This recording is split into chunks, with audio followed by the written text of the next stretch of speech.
শোনেন, আমার মাথা একেবারে বরফের পানির মতো ঠান্ডা আছে। তাহলে তো কোনো সমস্যাই নাই ভাবি, আপনার মাথা তো ঠান্ডাই আছে।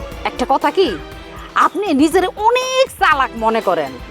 মনে রাখেন, আপনার ঘরেও কিন্তু মাইয়া আছে। কথা হইতেছে এখানে লতিফ রেডিয়া, আমার মায়ের ধরে টানতেছেন কেন আমি তো বুঝলাম না। বুঝেন না? আপনি খুব ভালো করে এই বোঝেন, নিজের বেলায় 16 আনা, পরের বেলায় 51 আনা।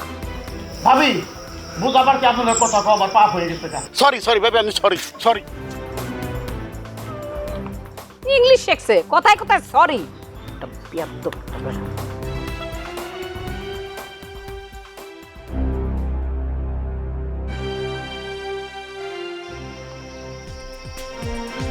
কিরে ফিল্মের মাস্তানগো মতো দাঁড়াইছিস কে?